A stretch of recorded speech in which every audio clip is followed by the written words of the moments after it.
Pastoral y Mundo Contemporáneo, ya el tiempo que nos queda. Vamos a aprovecharlo rapidito y vamos a Ángela. Ahora, una oración jaculatoria, ¿la conocen? Vamos a ver. Vamos a orar. Amante Padre Celestial, estamos aquí dándote gracias.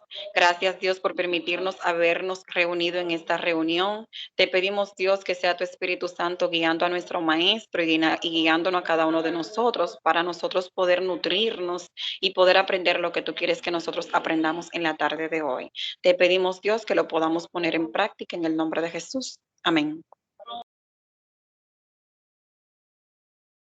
Amén.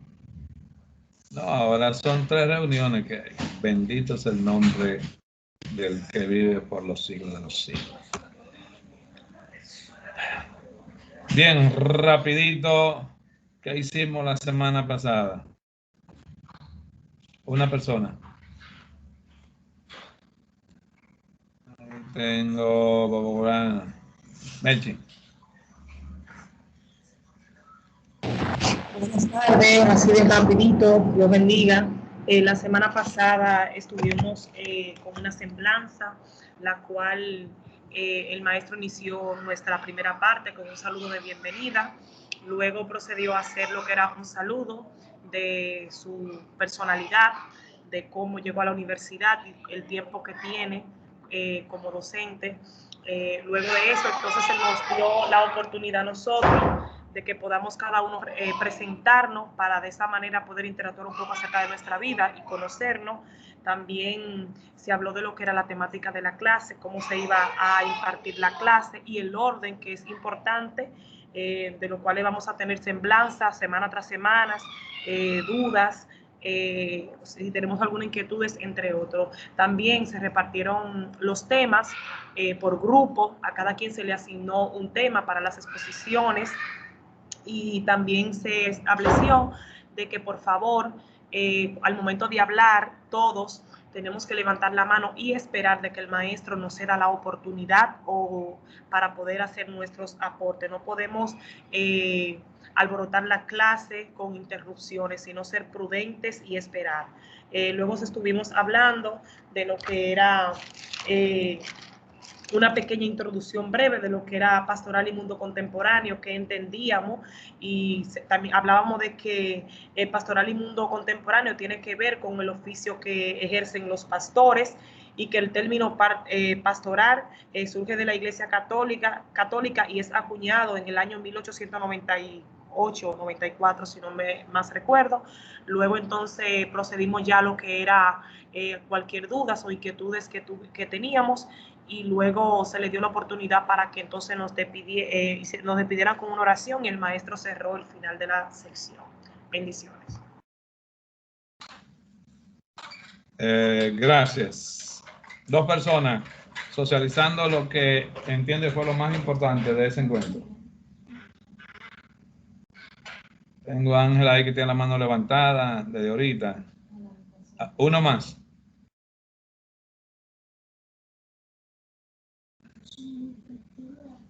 Ya Jaira está levantando la mano, maestro. Ajá. No la veo, ¿no?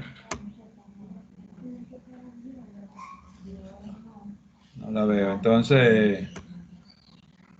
Sí, maestro, okay. Yo hoy para que usted no me vea a mí hoy. Ay, sí, el sistema, ajá. ¿Qué tú quieres? Ángela y luego Yajaira. Y ahorita te di un truco y no lo hiciste ahora. No yo pienso que lo más importante. Perdón, Ángela. Okay. Cuando el sistema está así, que no se te ve la mano, Yajaira, no tiene que hablar. Abre el micrófono y ciérralo y automáticamente aparece la mano. Okay. No tiene que hablar, no tiene que interrumpir, solo abre y cierra y aparece. Que a veces el sistema se pone medio masoquista. Adelante, Ángela. Sí, yo pienso que lo más importante para mí de la semana pasada fue la metodología que usted dio, cómo le gusta que le trabajen en la clase, qué vamos a hacer, qué a usted le gusta, qué a usted no le gusta, y detalló punto por punto de lo que nosotros vamos a realizar semana tras semana. Yo entiendo que fue muy organizado todo y para mí eso fue lo más importante, uno saber desde el inicio, desde el primer día de clase, cuál es la metodología, cuál es la forma de clase, también uno saber cuándo es su exposición, qué día es su exposición, qué tema desde el primer día, porque ya así uno se va preparando y se va organizando para uno realizar los ajustes del lugar con las demás materias. Es cuanto. Bueno, muy buenas tardes, compañero. Bendiciones. También como estuvo abordando nuestra compañera, eso fue lo que más me gustó de la clase, la organización, la planificación, cómo nosotros vamos a abordar durante este cuatrimestre, porque sabiendo cuando no hay una organización, pues entonces uno no aprende. Bueno, me gusta también, me llama mucho la atención la forma como el maestro aborda cada tema, enfatiza, uno puede aprender y aprender más. Pero también me llama mucho la atención, maestro, ¿por qué usted cambió la metodología o la forma de mandarle la clase que tiene ahora uno escribirlo en la mascota? ¿Por qué cambió ese método, maestro? Dígame usted.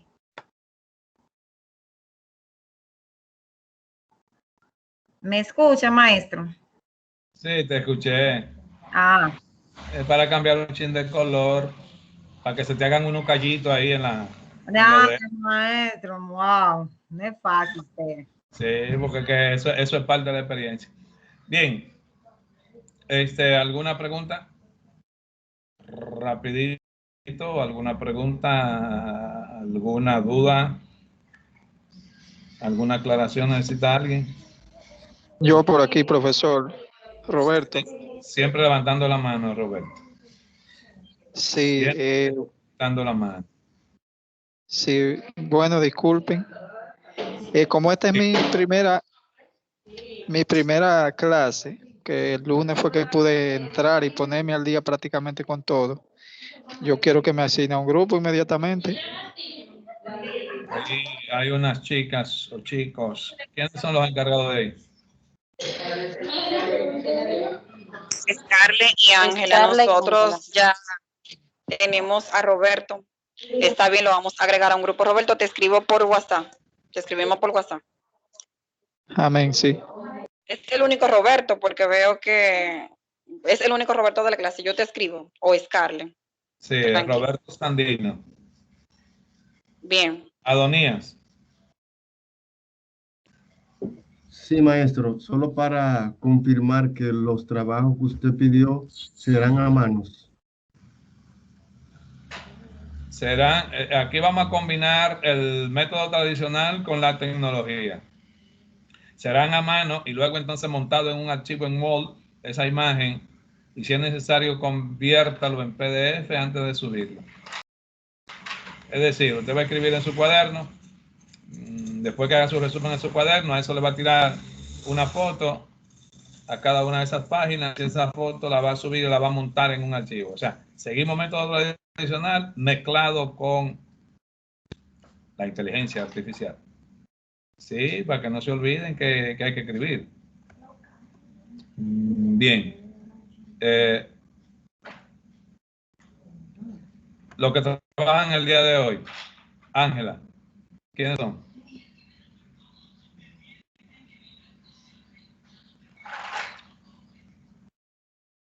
Ángela, Scarlett. Para esta semana estará trabajando nuestra compañera Melchi y Erasme. Melchi y Erasme. Para hoy 19. Okay. Melchi está por ahí. Okay. Erasme, sí. Déjame confirmar. Él andaba por ahí también. Ahí está, yo lo veo ahí. Bien, miren, yo voy a abrir, voy a poner como si fuera una tarea que va a decir exposición. No tienen que hacer nada ahí. Eso me lo dejan a mí. No tienen que poner la mano a eso. Le va a aparecer una tarea que dice exposición, pero usted no tiene que poner la mano a eso. ¿De acuerdo? ¿De acuerdo? Ok. Bien. Así que los chicos que trabajan, adelante. Maestro, perdón, si me permite poder presentar nuestra diapositiva, por favor.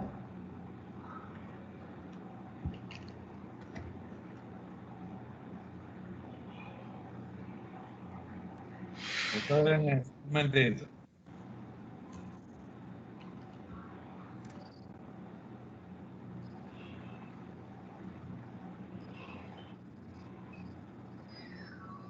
Listo.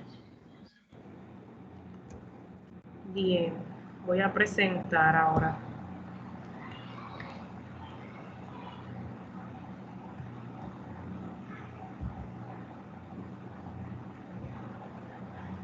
Me dice si se está viendo, maestro, por favor.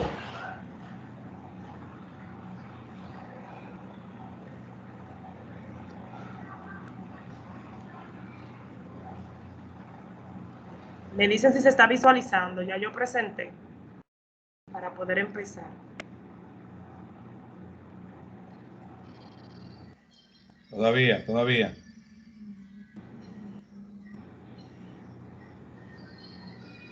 Recuerda que tiene que dar doble clic al archivo. Ah, ok, maestro.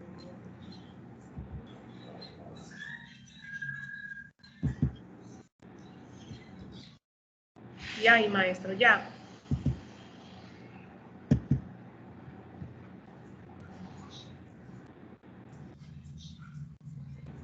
Todavía.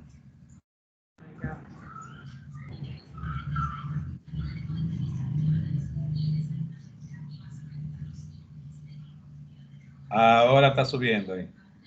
Ok. Listo. Perfecto. Bueno, nosotros somos los integrantes del grupo número 1. Vamos a estar hablando, ay Dios mío, perdón por el error, de nuestra asignatura Pastoral y Mundo Contemporáneo sobre la unidad 1. Estamos integrados por nuestro compañero Erasme Fígaro y esta servidora Meli Sánchez. Vamos a estar hablando de la unidad 1 acerca de lo que tiene que ver con los paradigmas teológicos contemporáneos.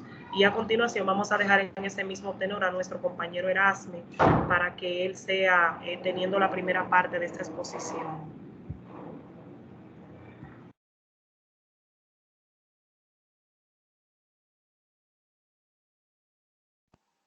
Bueno, no, como decía la compañera, nosotros vamos a hablar primeramente de los paradigmas teológicos de la teología contemporánea, pero tenemos primeramente que definir la teología contemporánea, que podemos definirla como es una reacción que se da entre la liberación y los estudios críticos, es una mezcla que se da. Entonces podemos ver que hay un fuerte expositor de la teología contemporánea, que es Karl Barth.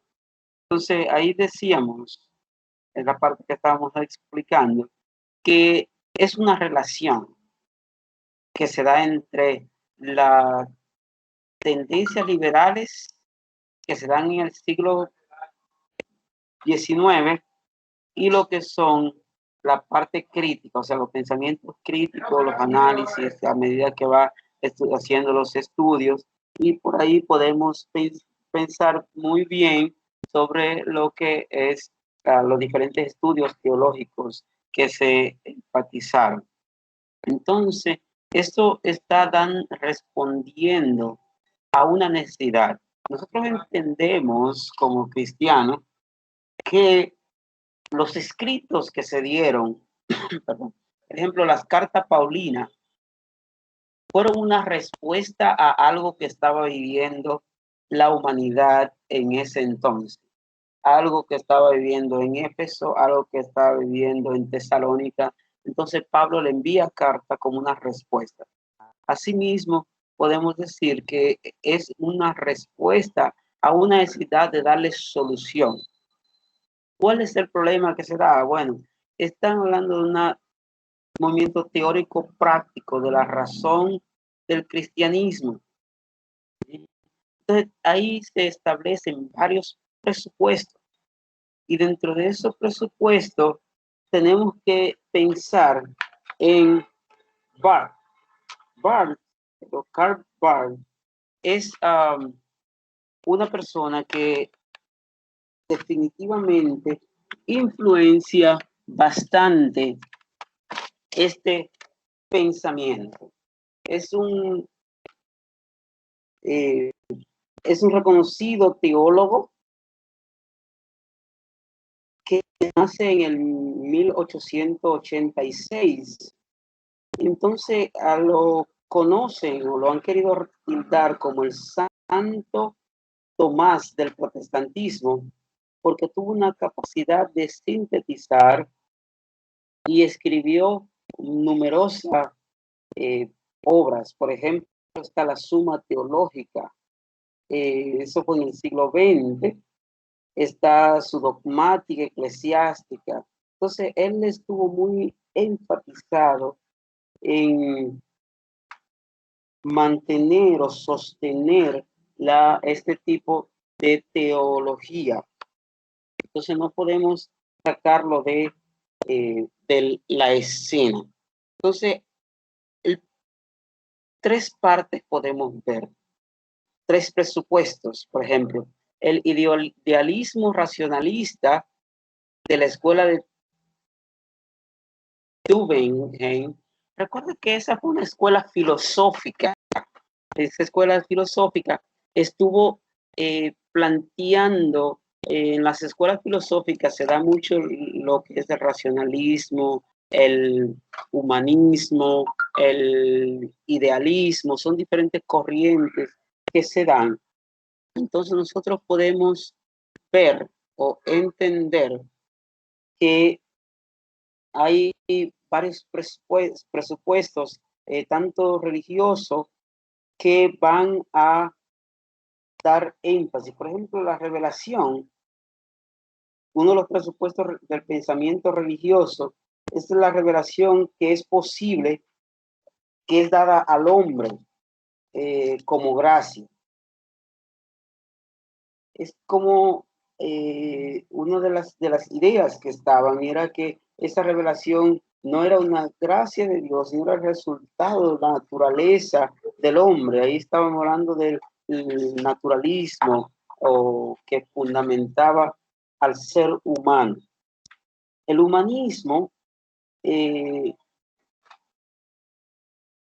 o la tradición literal, o la liberación literal que sostiene Kant. Kant es una de las personas que Emmanuel Kant, que estuvo ahí apoyando, estuvo planteando el humanismo.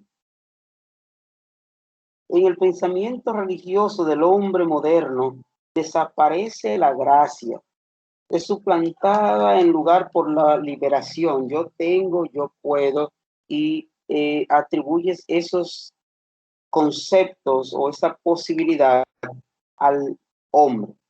Otro de los presupuestos también que nosotros podemos ver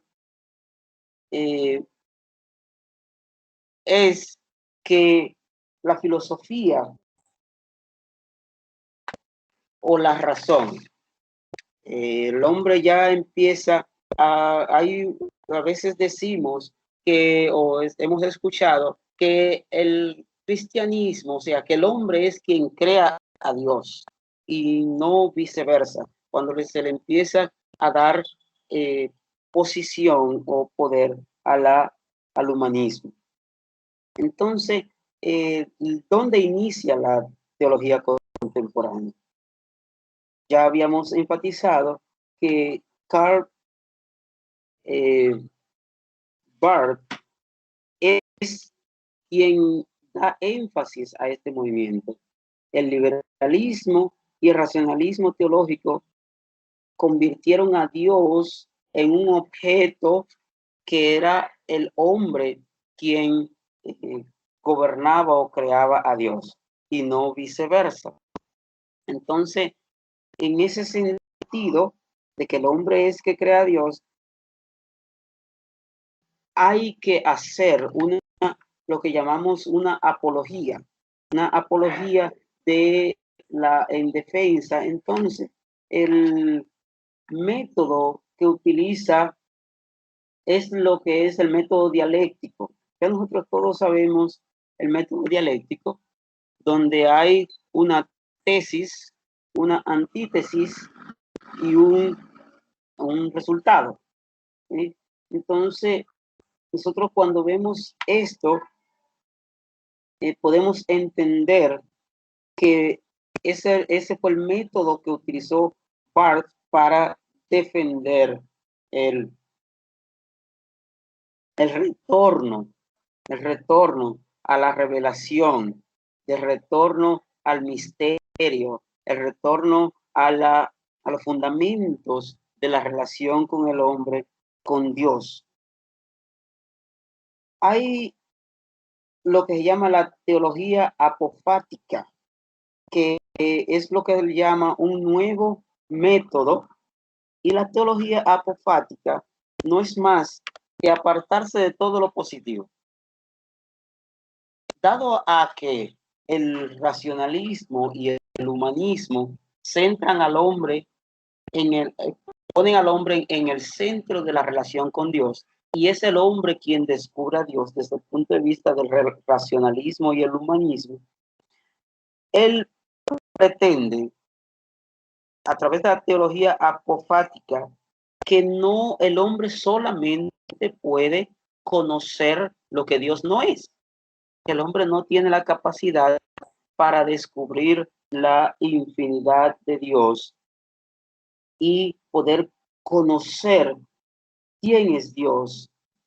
Por eso que el hombre lo único que puede hacer es conocer lo que no es Dios.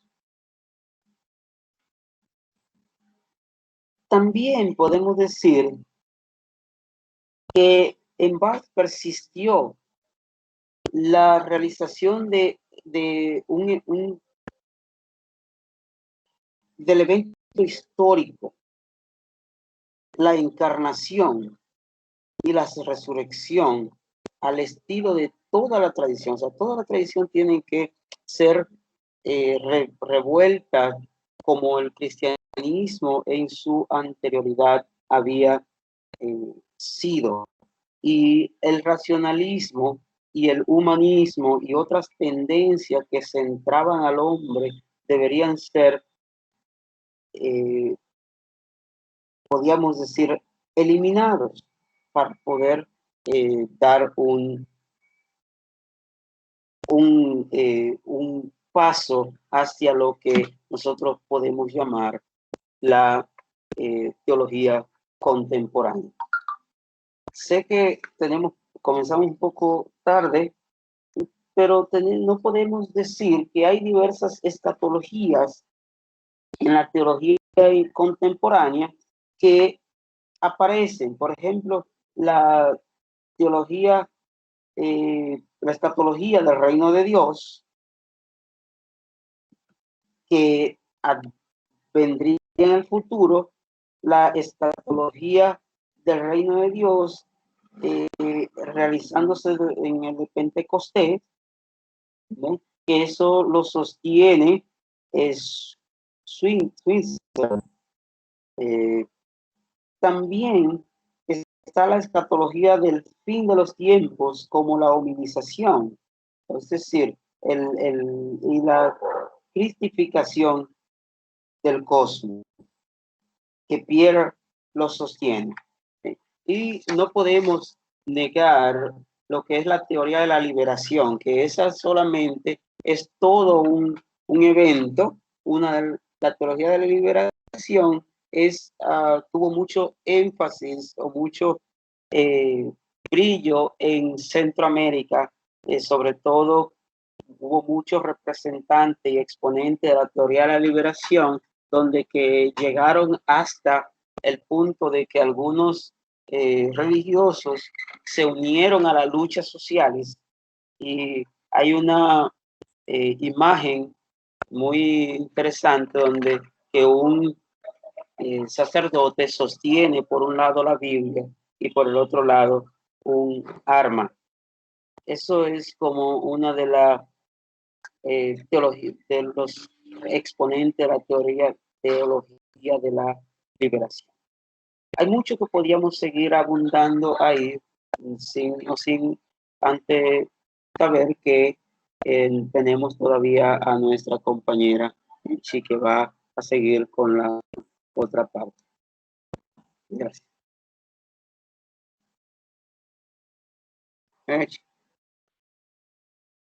Sí, aquí estoy, excelente. Gracias, colega. Bueno, vamos a proseguir ya nuestra parte de nuestra exposición y nuestro tema es la neo-ortodoxia. Entonces vamos a hablar de ortodoxia, vamos a estar hablando realmente de neo-ortodoxia y la teología postmoderna.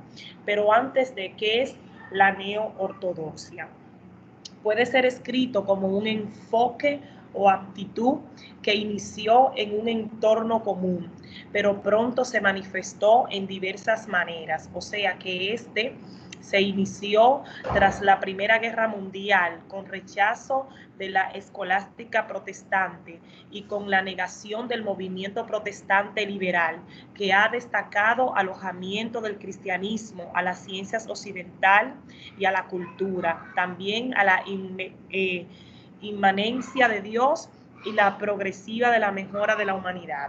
Es importante también que podamos entender que la neo-ortodoxia se desarrolló principalmente por los teólogos suizos Karl Barth, como explicó nuestro compañero, y Emily Borner. Otros la llamaron neo-ortodoxia porque la vieron como un avivamiento de la vieja teología reformada. La neo-ortodoxia difiere de la vieja ortodoxia en sus opiniones de la palabra de Dios y del pecado.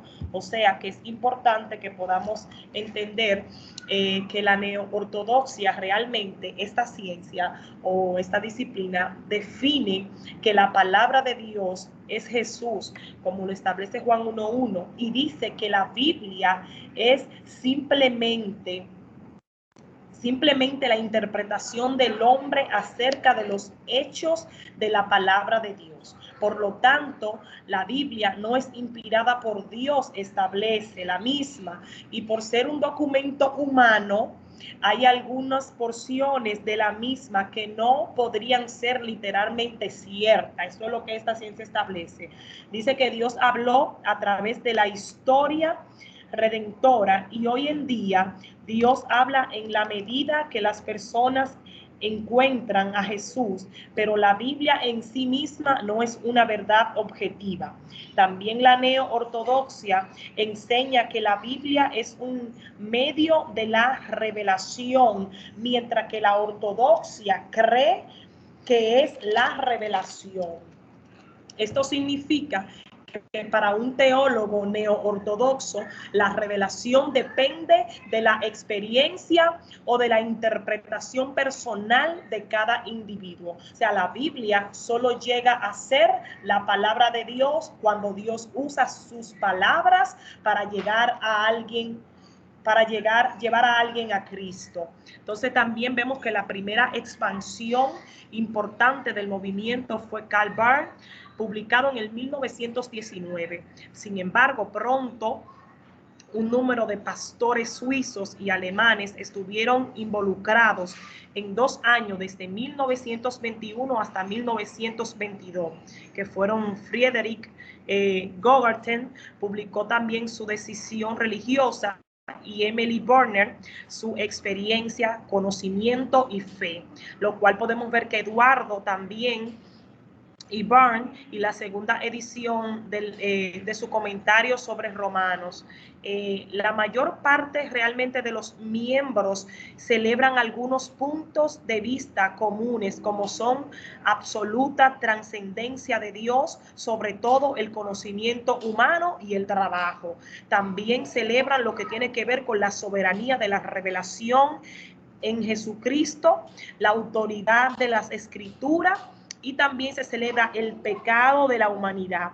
No pasó mucho tiempo antes de que su enfoque dialéctico los llevó a los desacuerdos y a una separación de los caminos por su mala actitud de la misma. Sin embargo, vemos que también la reprensión resultante por Hilton obligó a algunos en el éxito, como Paul Tillich y algunos que regresó a su patria, como Barnes, algunos subterráneos como Dietrich y algunos también en utilizar instancia en los campos de concentración como Martin y el movimiento continuo durante todo el periodo de la Segunda Guerra Mundial y en el periodo de la posguerra, pero también con la muerte de los principales líderes que tienden a perder su filo en la teología. Sin embargo, podemos hablar de lo que tiene que ver con la metodología, y esto establece que el movimiento fueron involucrados la teología dialéctica, la teología de la paradoja y la teología de crisis, y el uso del pensamiento dialéctico se remota al mundo griego, lo cual es Sócrates uso de preguntas y respuestas para obtener conocimiento y la verdad. O sea que fue utilizado por Abelardo en Sic et Non, y es la técnica de plantear opuestos entre sí en la búsqueda de la verdad. O sea que podemos establecer que Barnes y los primeros líderes fueron atraídos a la dialéctica probablemente como resultado de su estilo de lo que tiene que ver con la escritura en Soren.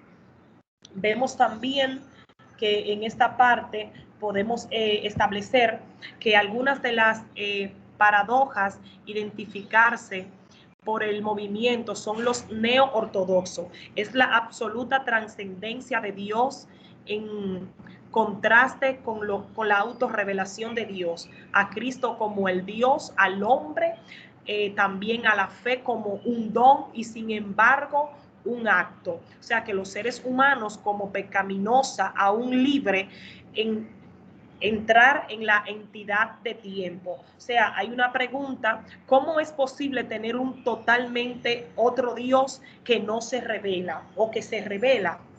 ¿Cómo es posible que el nombre Jesús de la historia para ser el Hijo de Dios, la segunda persona, es la segunda persona de la Trinidad? Sin embargo, las escrituras establecen de que hay una Trinidad. Los ortodoxos evitó tal solución.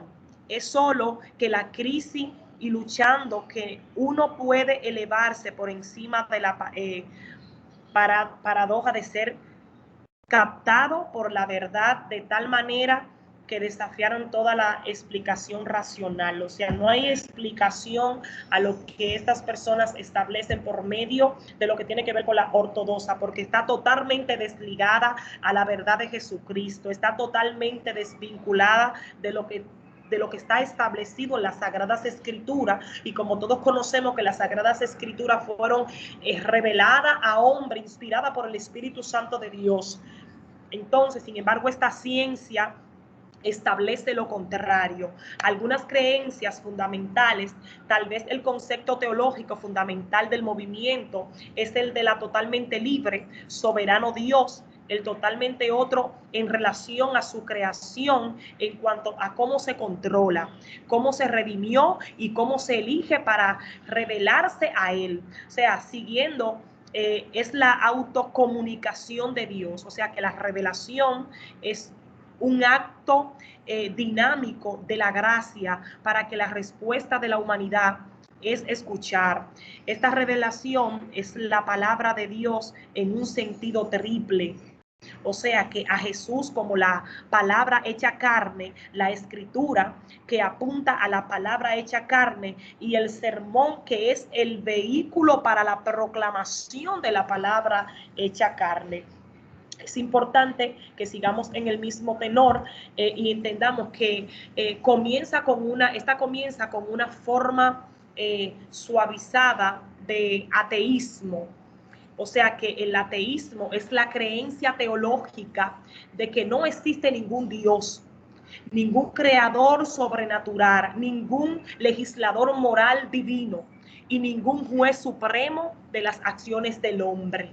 O sea que el ateísmo está totalmente radicado con lo que tiene que ver la divinidad de nuestro Señor Jesucristo. O sea, el ateísmo es el elemento principal teológico, no solo del humanismo secular y del marxismo, sino que es también la visión teológica predominante del posmodernismo clásico, aunque más sutiles en algunos aspectos que sus compañeros ateos. Los posmodernistas tienen sus fundamentos teológicos en el ateísmo. Y Kelvin también dice que los posmodernistas concuerdan con Nietzsche en que Dios, lo que es igual a decir el ser supremo del ateísmo clásico, ha llegado a ser increíble de la misma manera que el yo autónomo y el significado de la historia. O sea, que ellos no creen en nada de lo que tiene que ver con las santas palabras. El punto de vista, desde el punto de vista ortodoxo, sostiene que la Biblia es la palabra revelada e inspirada por Dios. Es aquí donde hay una parte donde lo que tiene que ver con la neo-ortodoxa. Sin embargo, aquí la ortodoxa establece que la palabra de Dios, o sea, la Biblia, sí es revelada e inspirada por Dios. Y esta sostiene que la inspiración tanto es verbal como mecánica, significativa del Espíritu Santo, y que estaba en pleno control del escritor bíblico, ya sea verbalmente dictado todo lo que estaba escribiéndolo o usándolo a la persona como una herramienta para realizar el trabajo. Esta doctrina de la inspiración llega a la conclusión lógica de que los manuscritos originales no tienen ni error ni contradicción, y la Biblia es la revelación completa y suficiente de Dios. O sea que Dios, dos pasajes que apoyan este punto de vista, el cual yo pude establecer aquí, se encuentran en segunda de Timoteo 3:16 y 17 y segunda de Pedro 1:20 y 21. Pero hay algo que a mí me gusta mucho y por eso puse ese ojito ahí, y es que no podemos tener verdaderamente un encuentro con Jesús que cambie vida sin creer algunos hechos que la Biblia nos presenta. O sea que para usted conocer de Jesús, usted tiene que tener conocimiento pleno de lo que las Santas Escrituras nos están presentando. Así que la fe es por el oír, y el oír la palabra de Dios, como establece el libro de los Romanos 10:17. Dice que la esencia de nuestra fe es la muerte y resurrección de Cristo, el cual podemos encontrarlo en 1 de Corintios 15:3 y 4. El corazón de la revelación de la palabra de Dios es Jesucristo, quien es nuestro enfoque matiz absoluto y verdadero. Y vemos que esta está inspirada, y dice la palabra que toda la escritura es inspirada por Dios y útil para enseñar, para redarguir, para corregir y para instruir en justicia, a fin de que el hombre de Dios sea perfecto, enteramente preparado para toda buena obra. Segunda de Timoteo 3:16 y 17 podemos encontrar el pasaje. Sin embargo, solo hablar de este tema nos hace pensar en discusiones sobre si el texto bíblico puede o no tener errores. Tema llamado la inerrancia, falta de error en las Sagradas Escrituras. Afirmamos que si Dios es el autor sagrado, no puede por tanto haber error en él. Aleluya, gloria al nombre de Jesús. Sin embargo, en cuanto a la posibilidad de la salvación, Cristo nos da la posibilidad de la salvación. Nos adquirió el derecho a poder incorporarnos a su muerte y resurrección. Pero para que esta incorporación se realice, de hecho, se requiere normalmente hablando la colaboración de otros hombres. o sea, en el cual podemos establecer, como dijo nuestro compañero Erasme, lo que son los apóstoles, que fueron aquellas personas que el Señor mismo eligió para todo el trayecto del camino. Esta colaboración humana está, colaboración del apóstol al plan de Dios, que San Pablo llama cotrabajo con Dios, 1 Corintios 3:9, el cual es el fundamento de la vida apostólica. Hasta aquí ha sido mi parte. Muchas gracias por su atención y cualquier pregunta estamos dispuestos a poder responder dentro de nuestras posibilidades. Dios le bendiga, Dios le guarde.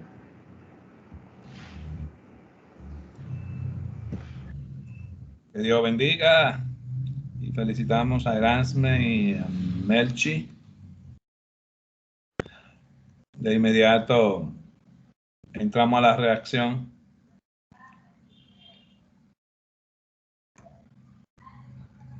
¿Cuál es el primero o la primera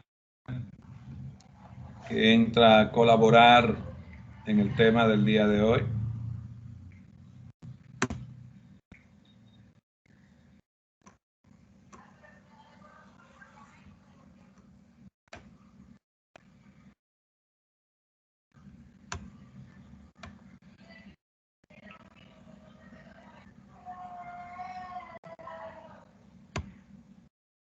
¿Quién se anima? Nadie.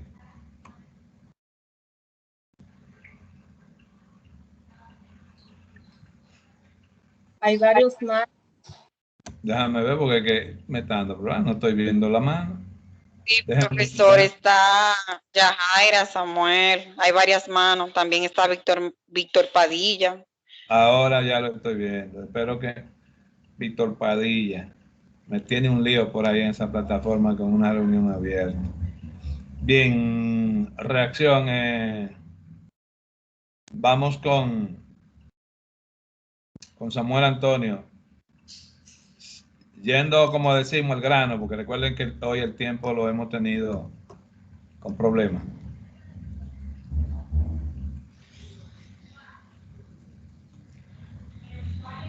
Samuel Rodríguez. Adelante, sí, Samuel por aquí. Buenas tardes, les bendiga a todos.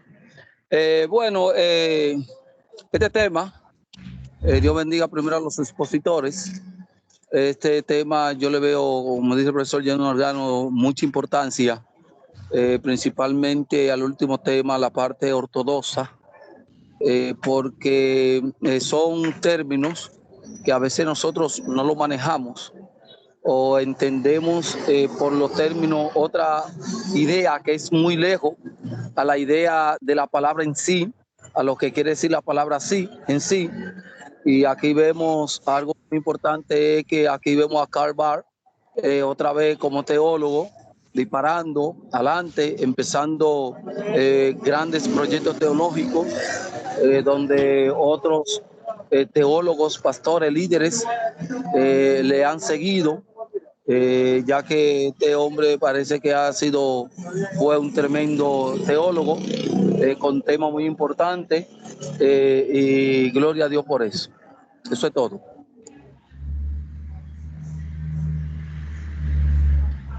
Víctor. Sí, bueno, felicito a los expositores. Mi aporte que quiero entregar es sobre la teología contemporánea, en el sentido de que nace en 1919 y que este señor, el joven pastor Karl Barth, 1886-1968, quien había sido un joven que con apenas 25 años hace esta revolución y muy bien hace su primer anuncio inicial de lo que fue la teología contemporánea, haciendo un comentario a lo que fue el libro de Romanos en 1919. Quisiera aportar eso yo.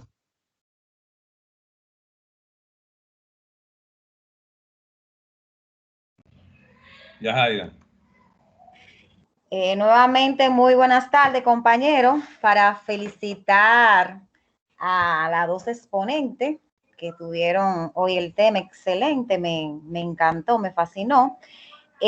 También con ese tema, quiero hablar un poquito lo que es la teología contemporánea de Barth. dice que la teología contemporánea nació en 1919 con el comentario de Karl Barth al libro de Romanos. Este trabajo en la teología dio inicio a una nueva era teológica con lo que ha sido llamada teología de la crisis y posteriormente teología dialéctica. Karl Barth fue un párroco suizo quien se opuso a la teología liberal burguesa dominante, cuya máxima exponente. Bueno, como sabemos que hay poco tiempo, pero sí me pude identificar con él, con Karl Barth mayormente, porque él afirma que la palabra de Dios es inspiración, revelación de Dios. Entonces, no estoy de acuerdo con los otros autores que menciona eso ahí, porque para mí como que tiene una contradicción, pero ahí vemos que Karl Barth y la neoortodoxia confirman, prácticamente los dos dicen que la palabra de Dios es revelada, que al oír la palabra de Dios transforma, cambia y sigue siendo la palabra de Dios. Dice que se marchite todo, pero la palabra de Dios permanece para siempre y por toda la eternidad. La palabra de Dios, por más que la gente quieran buscar, como decimos, 5 patas al gato, la palabra de Dios sigue siendo revelación divina de lo alto. Nadie puede contradecir porque ella misma enseña, nos instruye y no cambia. Muchas gracias. A veces uno dice, bueno, pero gloria a Dios, santo, aleluya. Recuerden que sí, somos evangélicos y pentecostales hasta la taza. Oh, pero Dios mío. Recuerden también que estamos en una academia y aquí debemos tratar de utilizar más esa criticidad, esa capacidad de ser crítico y de analizar los diferentes puntos, no simplemente decir que rechazo a aquel y acepto a este, sino ser capaz de forma crítica poder ver los argumentos que otros también en sus posturas o en su tesis establecen. ¿Alguien más? Si alguien tiene la mano levantada, abra el micrófono, no hable, ábralo y ciérrelo y automáticamente me sale a mí. Ahí tengo a Teodoro. Adelante, sí, buenas tardes. Felicito los exponentes. Una buena exposición, abarcaron mucho y me identifico con Karl Barth porque él, para ser breve, él en su exponencia, él explica que la Biblia es la palabra de Dios, pero cuando el hombre la recibe, cuando comienza a trabajar esa sustancia que contiene la palabra en el hombre, ahí es que se convierte palabra de Dios. Y no solamente Karl Barth, sino otros teólogos y estudiosos han demostrado que realmente la Biblia no es la palabra de Dios, sino que ella contiene la palabra de Dios. Es cuanto.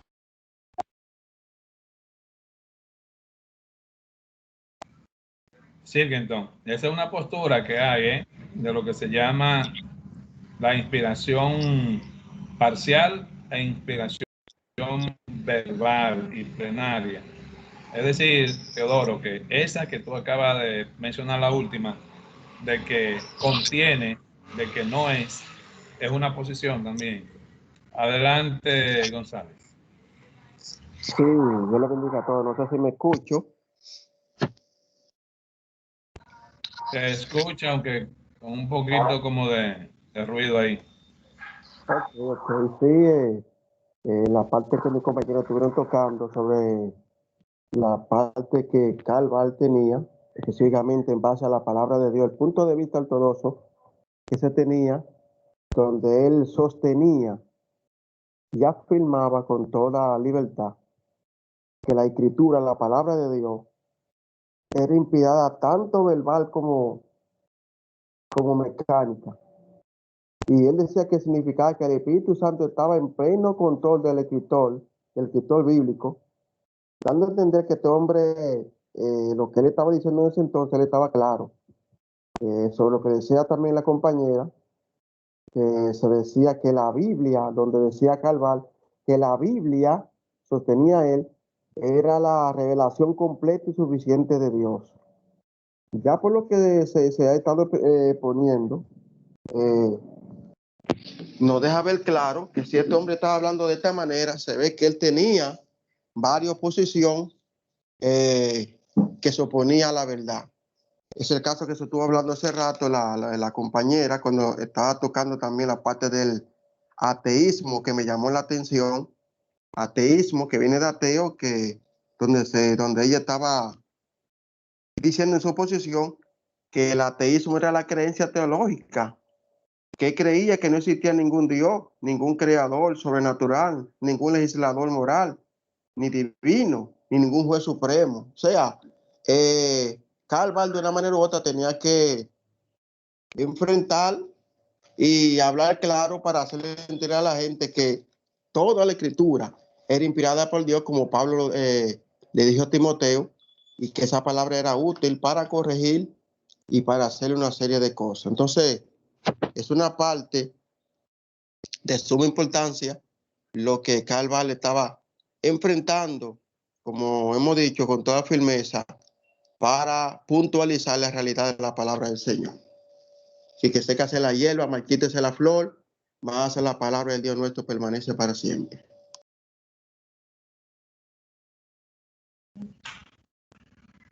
¿Alguien más? Hable ahora o calle para siempre. Si tiene la mano levantada, abra y cierre el micrófono para yo poderla ver. Padilla de nuevo. Sí, profesor, quiero hacer un breve comentario acerca de Carr, que dice que la verdadera religión debe consistir en no conocer o examinar lo que Dios hace o ha hecho por nuestra salvación, sino en conocer qué debemos hacer para llegar a ser digno de ella, y la necesidad de que todo hombre pueda llegar a estar completamente cierto y absolutamente en ningún aprendizaje bíblico. Carr invita a eso y hablaba de la autonomía, del significado de la sustitución con cristianismo, de la revelación autónoma. Es decir, que él está en el sentido último, le está dando la razón humana.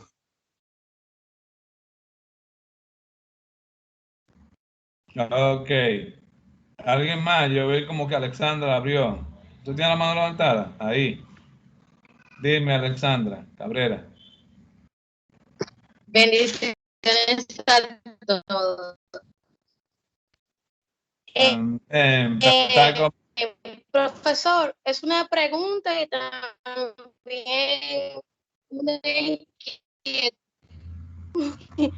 No, sino lo que pasa es que en todo la investigación y toda la exposición, tengo una inquietud acerca de que he notado, según lo que es a favor de la iglesia. Entonces yo quería saber si hay un lugar, una página donde uno se pueda enterar o puede todos los eventos que sucedieron en Suiza a favor de la iglesia, porque veo que la reforma calvinista fue en Suiza, la Biblia del Oso, y también algo que nos dieron en introducción cuando estuvimos en la universidad, en el primer semestre, no recuerdo bien el nombre, pero, ¿sabes? Una inquietud que veo como que el país de Suiza siempre está como defensor, y también recuerdo estudiando otra materia que Suiza tuvo en la Segunda Guerra Mundial, cuando los nazis también tuvo como la voz en el medio para hablar. No sé si me copió. Bien.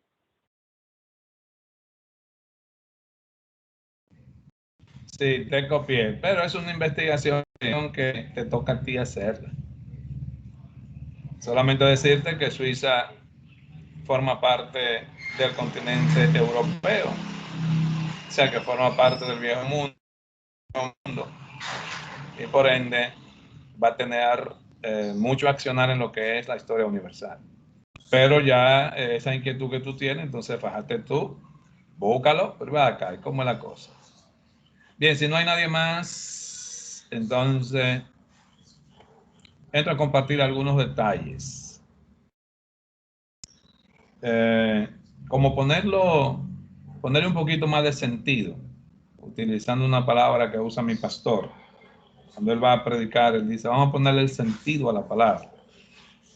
Aquí vamos a poner el sentido, pero no a la palabra, sino a estas posiciones que hemos estado escuchando.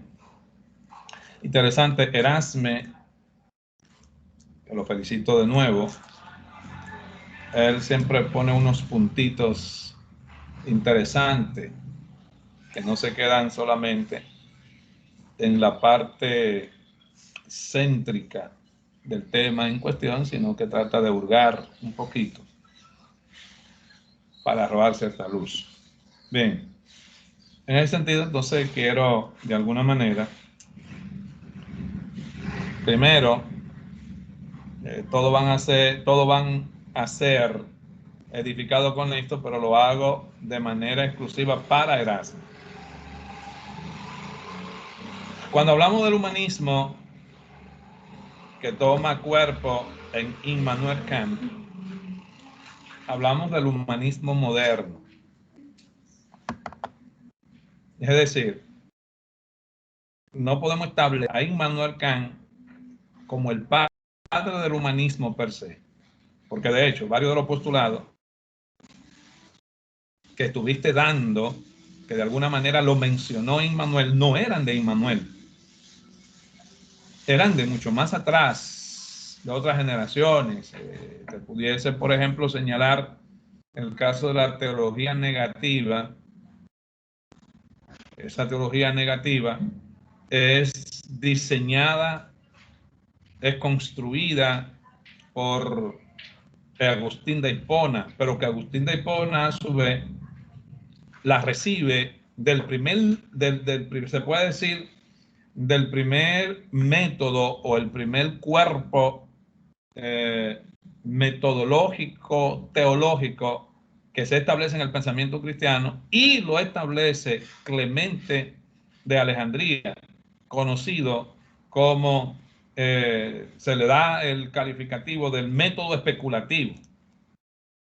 Y se considera entonces el método especulativo como el primer método teológico, que después, por no ser asumido de la manera que debió ser asumido por los cristianistas, los cristianos de pensamiento que siguieron una línea, se dieron a la línea del pensamiento, de alguna manera rechazaron, porque vieron ese tipo de pensamiento y de método creado por Clemente de Alejandría, lo vieron como pagano de alguna manera o vinculado a Grecia, aunque el pensamiento griego es el que observamos en todas las escrituras del Nuevo Testamento que se impone.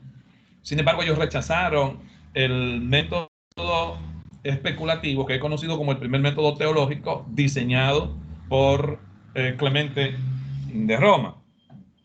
¿Qué decía Clemente de Roma? Clemente de Roma comienza con una premisa o un principio. El principio es: dúdalo todo. No crea nada. Por eso juzgaron ese método como un método que no era confiable, pero es el primer método teológico. Ahora, ¿cuál era la intención de Clemente de Alejandría en ese momento al establecer, primero darle respuesta a lo que era el pensamiento griego del momento y que dominaba todo el espectro del conocimiento? Y como se está hablando de profundidades, él no podía incidir en los intelectuales del momento de la filosofía griega si no utilizaba sus términos y si lógicamente y racionalmente no daba respuesta o no se ponía a la altura como un debatiente a ellos. Cuando él decía, dúdalo todo, no crea nada, entonces él terminaba, la iglesia se quedó con esa primera parte para rechazar su metodología en lugar de ver el cuerpo completo. Él leía, dúdalo todo, no crea nada. Y entonces a partir de ahí comienza a indagar y comienza a investigar. si es verdad o si es mentira lo que te han dicho. No sé si ustedes me van siguiendo. O sea, el tipo, y escúcheme que lo voy a tipar aquí, utilizando un dominicanismo. El tipo, para poder llegar a ese grupo, le dice, no, ustedes tienen razón, no lo crean. Lo que yo te estoy diciendo de Dios, no lo creas. Dúdalo. Ahora investiga. Y luego que tú investigues, te darás cuenta. Y entonces te darás cuenta qué es verdad y qué no es verdad. Y entonces lo que tú encuentres que es verdad, entonces asúmelo. Asúmelo, acéptalo. A partir de este principio y a partir de este tipo de reflexión que se desarrolla en Alejandría, recuerden que Clemente de Alejandría es quien sustituye a Pantenos en la Escuela de Pensamiento Alejandrina. Y Clemente, a su vez, es el maestro de Orígenes, quien entonces luego lo sustituye como el pensador maestro de lo que era esta línea del pensamiento alejandrino. Agustín de Hipona toma el principio de Clemente de Alejandría y le da su toque personal. Le da su toque personal y lo convierte en lo que luego se conoce como la teología negativa, de la que estaba hablando Erasmo. Entonces Agustín dice, es cierto, no hay capacidad dentro del ser humano para poder comprender, conocer si realmente Dios existe, quién es Dios o cómo es Él. No hay manera de que el ser humano pueda llegar a describir a Dios.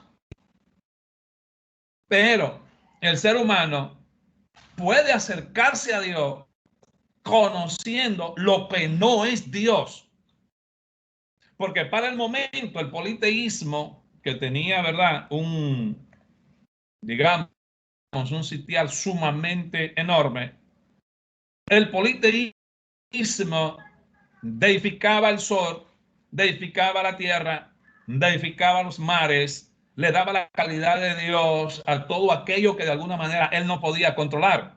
Entonces, a partir de este principio de dúdalo todo, no crea nada, o a partir del giro que le da Agustín de Hipona, diciendo, es cierto, no es posible conocer a Dios, quién es Dios. No tenemos capacidad como humanos para describir a Dios, pero sí tenemos capacidad para saber que no es Dios. Entonces él decía, no es el sol, no es el mar, no es un hombre como yo, no es la tierra, no es el universo.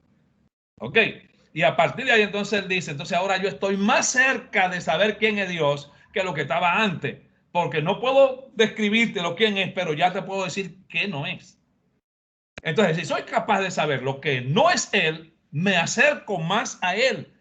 Tengo más posibilidad de llegar a Él porque ya sé qué no es. La serpiente, no es Dios. Los mares, no es Dios. El universo, no es Dios. El sol, no es Dios.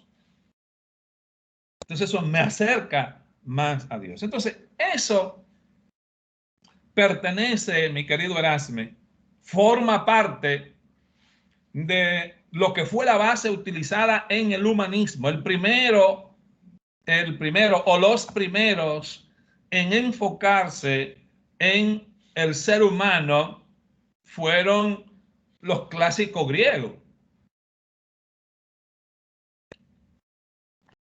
Por ejemplo, Sócrates. Sócrates entendía que el centro de todo era el ser humano. Y que si tú lograbas entenderte como ser humano y responder la pregunta, la famosa pregunta existenciales, entonces ya eso prácticamente te convertía en Dios o te acercaba a Dios. El que fuera capaz de saber quién es, de dónde viene, para qué vino a este mundo, cuál es el propósito de su existencia, cuando termine todo aquí, ¿qué será de él? Él decía, el que logre responder a esas preguntas a manera certera es Dios. Es decir, para él, Dios estaba en ti mismo. Y ese mismo tipo de pensamiento, un pensamiento totalmente humanista, el humanismo clásico, ese mismo pensamiento de Sócrates lo toma también el propio Agustín. Agustín le da también otro toquecito personal. Y Agustín decía, conócete a ti mismo y sabrá quién es Dios. En otra palabra, está diciendo que como seres humanos estamos por un lado cuestionando de si existe o no existe, o diciendo si conocemos o si no conocemos, cuando nuestra capacidad es tan limitada que ni siquiera nos podemos describir a nosotros mismos.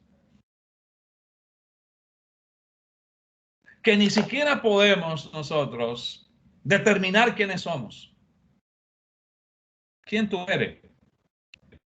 Tú no eres un nombre. Ah, Erasme. No, tú no eres un nombre. ¿Quién tú eres? Ah, soy un... En cuanto a género, soy masculino. Sí, pero ¿quién tú eres? Eso no te define. La masculinidad es simplemente, eso es físico. ¿Quién tú eres? Entonces, a partir de ahí, que es totalmente subjetivista, tiene que ver con el humanismo, centrado en el sujeto, centrado en el ser humano. A partir de ahí es que toma cuerpo lo que luego se conoce como el humanismo moderno, tomado por Immanuel Kant y por otros. El caso de Descartes también. Basándose en esos cuerpos ya existentes, ellos crean una forma de pensamiento y le dan entonces una vuelta, le dan cierto giro.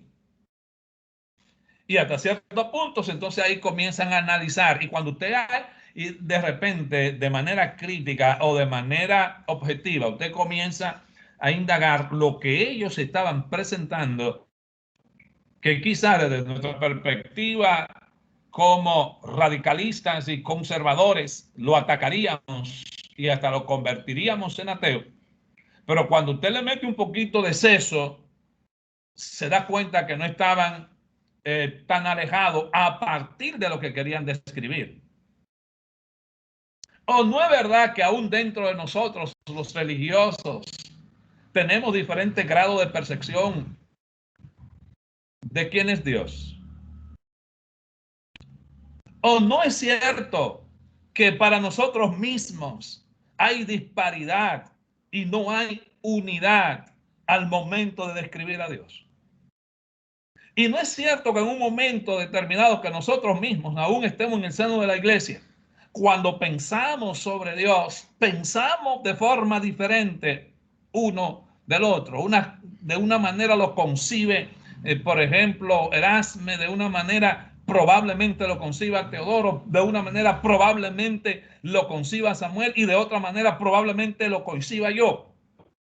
Por lo mismo que decía Calvar, que la teología no es posible construirla fuera de un contexto y de una realidad del ser humano, y que el ser humano va a entender las escrituras a partir de su propia realidad.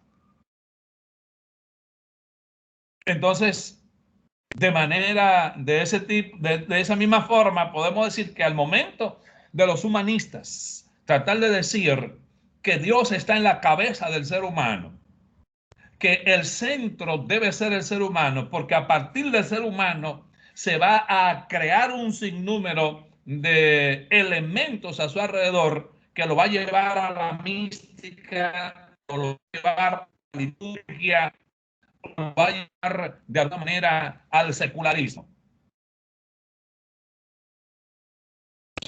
presentan, cuando ellos presentan y dicen, de alguna manera, Dios es la construcción, Dios es la construcción de la mente del ser humano, aunque nosotros en nuestra ortodoxia lo vemos y lo interpretamos de otra manera.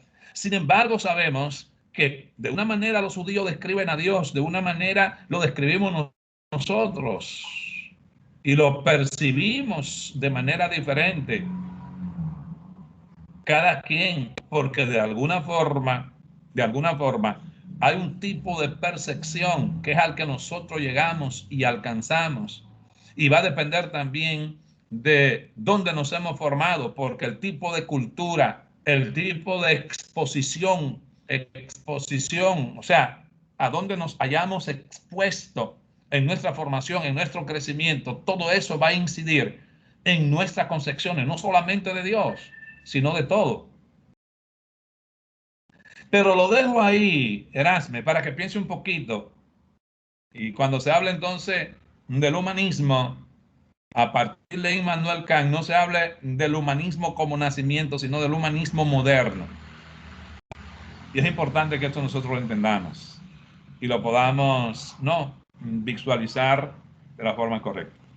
Por otro lado, es bueno nosotros saber, esta niña, no fue Melchi o si fue uno de los que participaron, cuando trató de dar los diferentes nombres con el que se conoce la teología contemporánea, pastoral y contemporánea, utiliza el término teología de la crisis, que es uno de los nombres también que percibe. Pero ¿por qué percibe ese nombre, la teología de la crisis? Es porque hubieron momentos en que por los mismos exabruptos de la iglesia,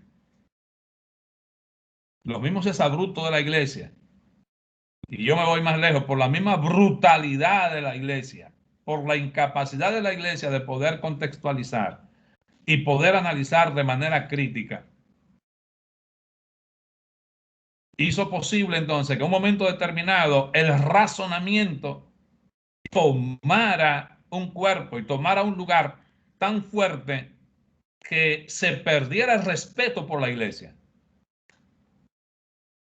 Y de todo ese tiempo de la Edad Media y los famosos fraudes píos que fueron apareciendo, y que de repente el razonamiento iba tomando auge y el conocimiento iba tomando auge, la iglesia, en lugar de contextualizarse, comienza a matar, comienza a silenciar a esos hombres, esas mujeres, que de alguna manera Dios le estaba iluminando, porque eso es profético, que la ciencia se aumentaría, para hacer descubrimiento y entonces acercarnos más a la verdad. Y la iglesia, en lugar de contextualizarse y comenzar a ver qué hay de verdad o qué hay de valor en lo que esta persona ha descubierto, lo que comienzan es, ¿verdad?, una cacería de brujas y comienzan a asesinar, comienzan a matar, comienzan a envenenar, comienzan a quemar.